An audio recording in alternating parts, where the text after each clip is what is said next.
né? Então, 6.8, quantas formas você tem de escrever o 720 com produto de dois inteiros positivos? Então, a primeira coisa, a gente precisa decompor o 720, né, como produto de potência de primos, né? Então, ó, bom, como que a gente decompõe isso aqui? Vamos decompor, né? Então, eu vou dividir ele por 2, isso aqui dá 360. Eu vou dividir por 2, 180. Por 2 dá 90. Por 2, 45. Por 3 dá 15. Por 3 dá 5.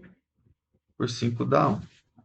Então, bom, a gente pode escrever o 720. Ele é da forma 1, 2, 3, 4, né? 2 elevado à quarta, vezes 3 ao quadrado, vezes 5 elevado a 1, né? Bom, então quantas possibilidades que a gente tem para o expoente, né? Então vamos pensar aqui, ó. Quero escrever o 720, eu posso quebrar ele assim, ó, 2 elevado a alfa, vezes 3 elevado a beta, vezes 5 elevado a gama. Vou colocar eta aqui.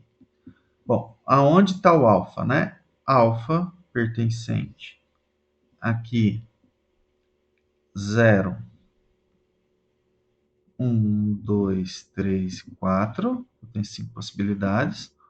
O beta pertencente a 0, 1 e 2. E o gama pertencente a 0, 1. Então, bom, aqui alfa vezes beta vezes gama, né? Essa quantidade aqui, eu vou ter 30 possibilidades, né? Para alfa, não sei se eu vou escrever assim, né? Existem 30 possibilidades para alfa, ou melhor, né? 2 elevado a alfa, vezes 3 elevado a beta, vezes 5 elevado a eta. Eu coloquei eta e aqui eu pus gama, né? Desculpa, eu quase não uso eta.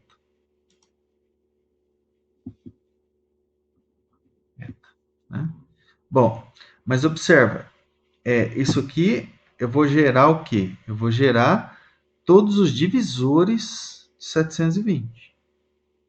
Né? Então, aqui, digamos, eu tenho possibilidades para P. Né? Então, possibilidades para P, esses aqui são os divisores, né? 3 elevado a beta, vezes 5 elevado a E. Mas desses aqui também eu tenho para Q. Né? Para Q também, digamos, eu vou ter 2 elevado a alfa 1, vezes 3 elevado a beta 1, vezes 5 elevado a eta 1 aqui. Ainda, né? Alfa 1 de 0 até 4, beta 1 de 0 até 2. Então, bom, eu, eu não vou ter todas essas decomposições, porque algumas delas já vão estar em Q. Então, se eu pensar aqui, eu vou ter essa 30, na verdade, dividido por 2. Eu tenho 15 possibilidades. Por quê? Porque dessas 30 aqui, a hora que eu pegar, por exemplo, 2, vamos por aqui, ó, colocar alfa, beta e eta tudo igual a zero. Vai ser 1 vezes o 720. E aí eu não vou contar o 720 aqui vezes 1. Né?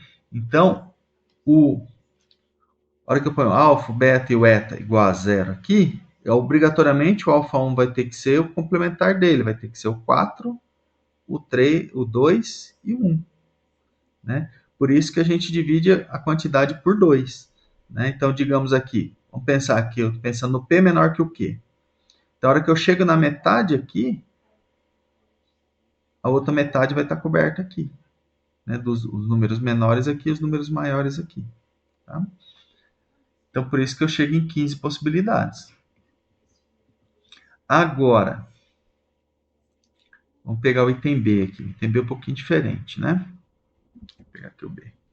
144. Bom, primeira coisa, vamos decompor ele aqui, né? 2 dá 72, né? Por 2, 36. Por 2 dá 18. Por 2 dá 9. Por 3 dá 3. Por 3 dá 1. Ok. Então, 144 ele se escreve como 2 a quarta vezes 3 ao quadrado. Eu acho que é esse aqui que você falou, Renata. 144. Então, ó, vamos pensar. Eu posso escrever mesma coisa, né? 144, né? Ele vai ser igual a P vezes Q, né? Aí o P ele é da forma 2 elevado a alfa vezes Q elevado a beta. Onde o alfa pertence aqui, ó, 0, 1, 2, 3 e 4. Então, tem 5 possibilidades. E o beta também. 0, 1 e 2. Eu tenho 3 possibilidades. Então, a hora que eu escrevo isso aqui, ó, 2 elevado a alfa vezes Q elevado a beta, a gente tem 15, 2, desculpa, vezes 3, né, elevado a beta. Aqui não.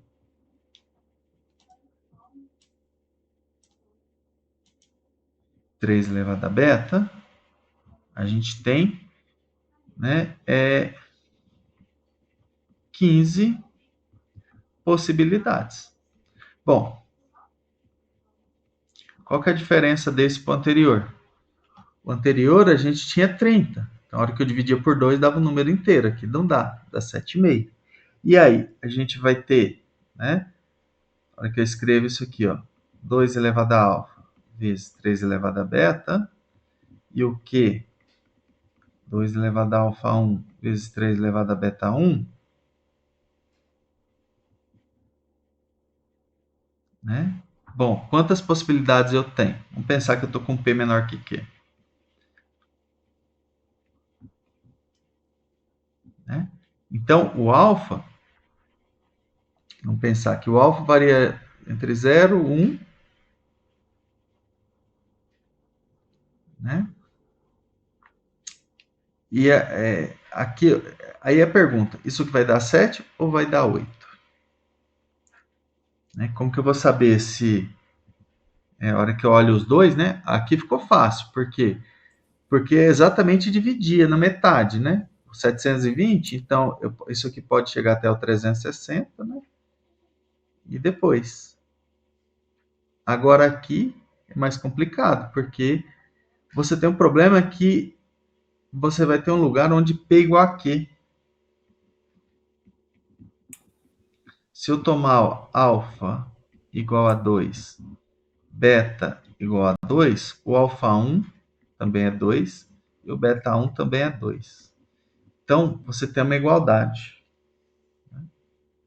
Então, por exemplo, quem que é isso aqui? Ó? É P igual a 12 e Q igual a 12. Por isso que você falou o negócio de somar 1 e dividir por 2. Né? Porque a hora que eu olho as 14 possibilidades, né? Vai dar 7. E aí tem esse 1 que é a igualdade. Por que, que aqui gera 15 e não gera 16? Não gera 16 porque exatamente eles vão ser iguais. É porque aí também acho que é por conta de ser quadrado perfeito, né? Sim. Porque daí dois precisam ser Exatamente. iguais, né? Isso, é porque é quadrado perfeito, os dois vão ser iguais. Então, aí que eu agora entendi a sua pergunta. Né? Então, na verdade, você tem as 7 possibilidades, onde eles são todos diferentes. Né? Com alfa,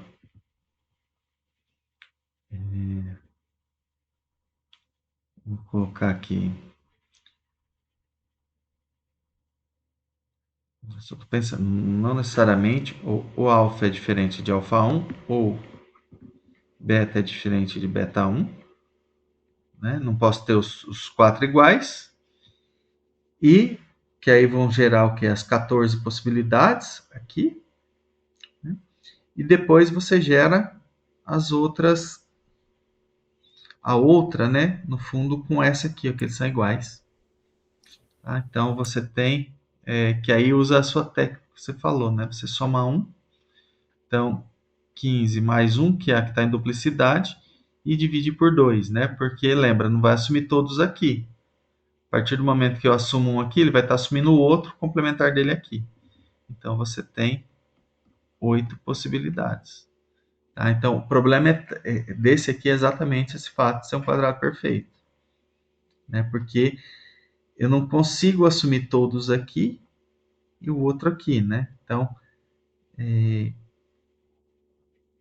digamos aqui, se aqui forem os menores, aqui vão estar sendo os maiores. Então, à medida que eu assumi um aqui, assumi o outro aqui. Nesse outro caso é bem claro isso, né? À medida que assumi um aqui, assumi outro aqui, porque P igual a Q não é solução. Então, você, à medida que assumir um aqui, o outro vai estar sendo assumido. Por isso que eu divido 30 por 2. Aqui eu vejo primeiro os diferentes, né? Então, uma forma é essa, né? Vejo os diferentes, que vão dar 14. Quando são diferentes. Divido por 2, que eu vou ter o 7, né? Mais esse 1 aqui, que é quando o P é igual a Q. Né? Então, eu poderia pensar nesse caso, né? P diferente, P menor do que Q. Que aí eu vou ter isso, né? E o outro caso, quando P é igual a Q, eu gero mais 1. E aí, por isso que chega em 8. Né? Ou usar isso, né? Você pode somar um aqui, justamente porque ele vai ter sendo sumido aqui e aqui. E eu não conto ele duas vezes, né? Eu vou contar uma vez só.